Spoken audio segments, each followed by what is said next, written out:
নবম পে স্কেলের চূড়ান্ত সিদ্ধান্ত প্রধান উপদেষ্টা বরাবর প্রেরণ, বেতন বৃদ্ধি ও মহার্ঘ ভাতার নতুন সিদ্ধান্ত। বিস্তারিত। আসসালামু আলাইকুম দর্শক, কেমন আছেন সবাই? আশা করছি সবাই ভালো আছেন। আজকে মহার্ঘ ভাতার নতুন আপডেট নিয়ে চলে আসলাম। আজকে মহার্ঘ ভাতার বেতন বৃদ্ধি ও বাস্তবায়নে নতুন একটি প্রতিবেদন প্রকাশ হয়েছে। সেই প্রতিবেদন আপনাদেরকে জানানো হবে, তাই অনুরোধ করব ভিডিওটি সম্পূর্ণ দেখুন এবং আপনি যদি আমাদের চ্যানেলে নতুন হয়ে থাকেন চ্যানেলটি সাবস্ক্রাইব করে দিয়ে ভিডিওটি লাইক দিবেন। অবশ্যই দীর্ঘ প্রতীক্ষার পর সরকারি চাকরিজীবীদের আশা পূরণ হতে চলেছে।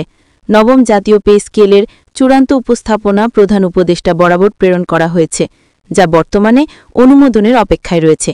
এই প্রস্তাবনার মাধ্যমে দেশের সরকারি কর্মচারীরা এবং অবসরপ্রাপ্ত পেনশনারদের জন্য বেতন বৃদ্ধি ও মহার্ঘ ভাতার হালনাগাদ সিদ্ধান্ত অন্তর্ভুক্ত করা হবে।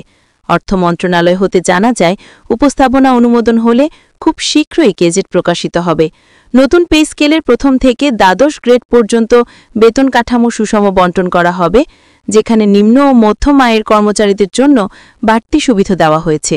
বিশেষ করে দ্রব্যমূল্যের ঊর্ধ্বগতির কারণে কর্মজীবী মানুষের যে চাপ তৈরি হয়েছে তা লঙ্ঘন করতে মহার্ঘ ভাতার পরিমাণ বাড়ানো হবে।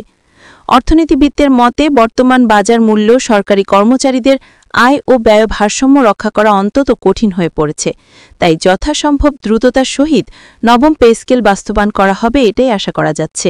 আগামীতে অতি দ্রুত নবম পে স্কেল বাস্তবায়ন হবে।